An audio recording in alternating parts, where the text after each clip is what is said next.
The prophecy of Peter Duinov regarding the end of our civilization and the beginning of the Golden Age on Earth. Also known under the spiritual name of Ben Serduno, the Bulgarian master Peter Duinov, 1864 to 1944, was a being of a very high level of consciousness, at the same time an incomparable musician that gave, during his whole life, an example of purity, wisdom, intelligence and creativity.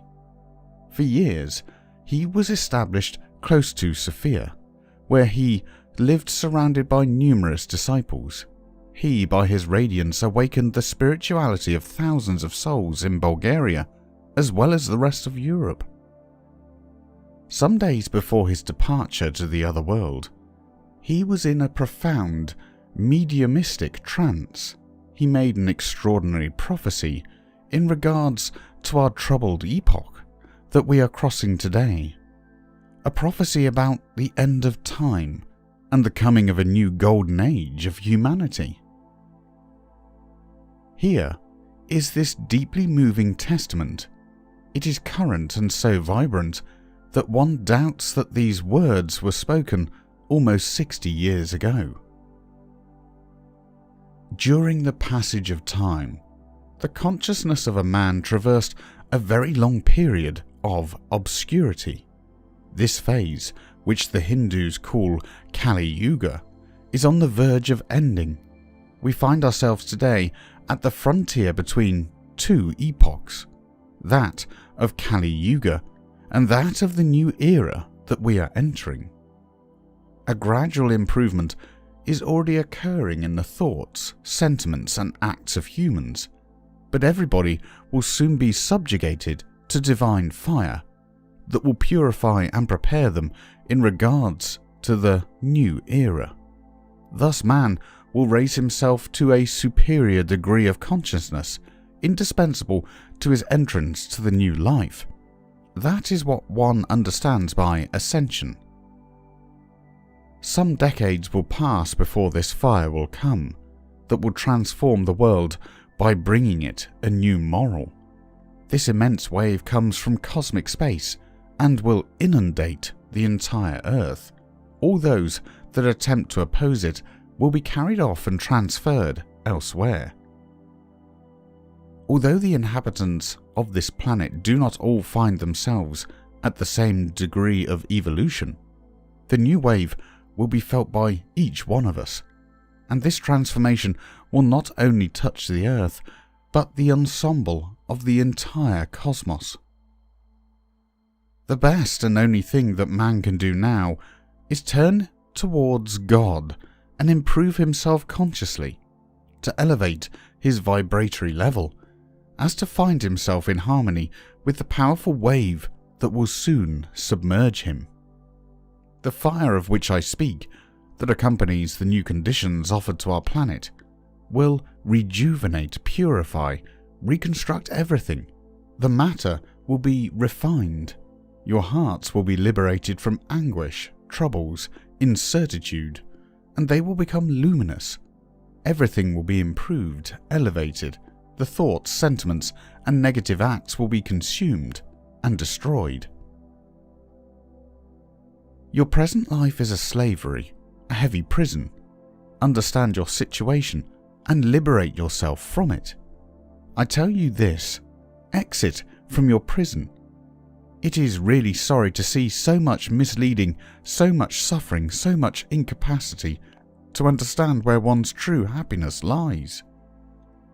Everything that is around you will soon collapse and disappear. Nothing will be left of this civilization, nor its perversity. The entire earth will be shaken, and no trace will be left of this erroneous culture that maintains men under the yoke of ignorance. Earthquakes are not only mechanical phenomenon. Their goal is also to awaken the intellect and the heart of humans, so that they liberate themselves from their errors and their follies, and that they understand that they are not the only ones in this universe. Our solar system is now traversing a region of the cosmos where a constellation that was destroyed left its mark, its dust.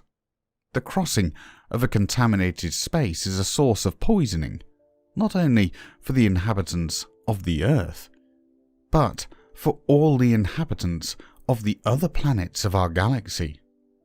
Only the suns are not affected by the influence of this hostile environment. This region is called the 13th Zone. One also calls it the Zone of Contradictions. Our planet was enclosed in this region for thousands of years, but finally we are approaching the exit of this space of darkness, and we are on the point of attaining a more spiritual region, where more evolved beings live. The Earth is now following an ascended movement, and everyone should force themselves to harmonize with the currents of the ascension. Those who refuse to subjugate themselves to this orientation will lose the advantage of good conditions that are offered in the future to elevate themselves. They will remain behind in evolution and must wait tens of millions of years for the coming of a new ascended wave. The Earth, the solar system, the universe are all being put in a new direction under the impulsion of love. Most of you still consider love as a derisory force, but in reality it is the greatest of all forces. Money and power continue to be venerated as if the course of your life depended upon it. In future, all will be subjugated to love and all will serve it.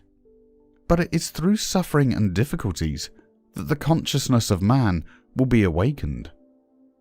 The terrible predictions of the prophet Daniel written in the Bible relate to the epoch that is opening. There will be floods, hurricanes, gigantic fires and earthquakes that will sweep away everything. Blood will flow in abundance. There will be revolutions. Terrible explosions will resound in numerous regions of the earth. There, where there is earth, water will come. And there, where there is water, earth will come. God is love, yet we are dealing here with a chastisement, a reply by nature against the crimes perpetrated by man since the night of time against his mother, the earth. After these sufferings, those that will be saved, the elite, will know the golden age, harmony, and unlimited beauty. Thus keep your peace and your faith when the time comes for suffering and terror, because it is written that not a hair will fall from the head of the just. Do not be discouraged. Simply follow your work of personal perfection. You have no idea of the grandiose future that awaits you. A new earth will soon see day. In a few decades the work will be less exacting, and each one will have the time to consecrate spiritual, intellectual, and artistic activities. The question of rapport between man and woman will finally be resolved in harmony, each one having the possibility of following their aspirations. The relations of couples will be founded on reciprocal respect and esteem. Humans will voyage through the different planes of space and break through intergalactic space. They will study their functioning and will rapidly be able to know the divine world to fusion with the head of the universe. The new era is that of the sixth race. Your predestination is to prepare yourself for it, to welcome it, and to live it. The sixth race will build itself around the idea of fraternity. There will be no more conflicts of personal interests. The single aspiration of each one will be to conform himself to the law of love. The sixth race will be that of love. A new continent will be formed for it. It will emerge from the Pacific, so that the Most High can finally establish his place on this planet. The founders of this new civilization, I call them brothers of humanity, or also children of love, they will be unshakable for the good and they will represent a new type of men.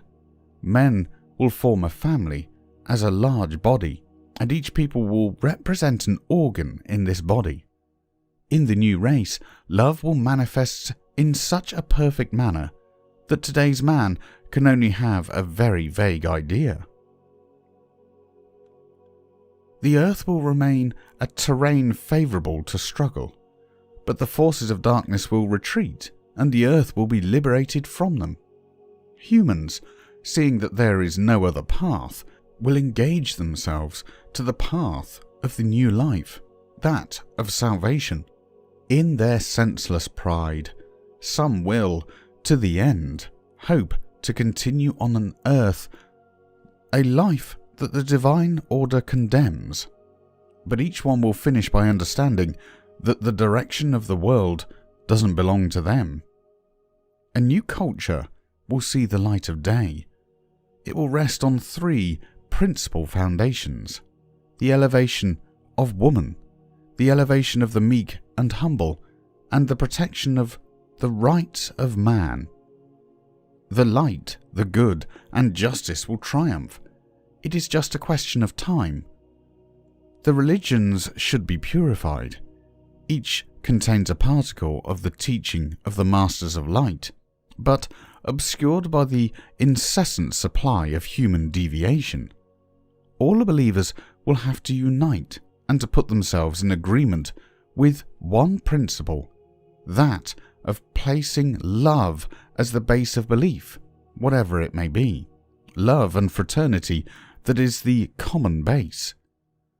The earth will soon be swept by extraordinary rapid waves of cosmic electricity. A few decades from now, beings who are bad and lead others astray will not be able to support their intensity. They will thus be absorbed by cosmic fire that will consume the bad that they possess. Then they will repent, because it is written that each flesh shall glorify God. Our mother, the earth, will get rid of men that don't accept the new life. She will reject them like damaged fruit. They will soon not be able to reincarnate on this planet, criminals included. Only those that possess love in them will remain. There is not any place on earth that is not dirtied with human or animal blood. She must therefore submit to a purification. And it is for this that certain continents will be immersed, while others will surface.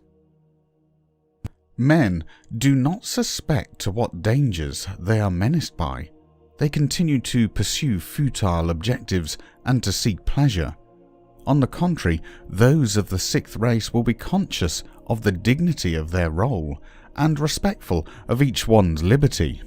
They will nourish themselves exclusively from the products of the vegetal realm. Their ideas will have the power to circulate freely as the air and light of our days. The words, "if you are not born again," apply to the sixth race. Read chapter 60 of Isaiah. It relates to the coming of the sixth race, the race of love. After the tribulations, men will cease to sin and will find again the path of virtue. The climate of our planet will be moderated everywhere, and brutal variations will no longer exist. The air will once again become pure, the same for water. The parasites will disappear. Men will remember their previous incarnations, and they will feel the pleasure of noticing that they are finally liberated from their previous condition. In the same manner that one gets rid of the parasites and dead leaves on the vine, so act the evolved beings to prepare men to serve the God of love. They give to them good conditions to grow and to develop themselves. And to those that want to listen to them, they say, "Do not be afraid. Still a little more time and everything will be all right. You are on the good path." May he that wants to enter in the new culture study, consciously work and prepare. Thanks to the idea of fraternity, the earth will become a blessed place, and that will not wait. But before, great sufferings will be sent to awaken the consciousness. Sins accumulated for thousands of years must be redeemed. The ardent wave emanating from on high will contribute in liquidating the karma of peoples. The liberation can no longer be postponed. Humanity must prepare itself for great trials that are inescapable and are coming to bring an end to egoism. Under the earth, something extraordinary is preparing itself. A revolution that is grandiose and completely inconceivable will manifest itself soon in nature. God has decided to redress the earth, and He will do it. It is the end of a new epoch. A new order will substitute the old, an order in which love will reign on earth. Peter Duinoff, Propos on the Future, 1944. Adaptation Olivier de Rouvroy.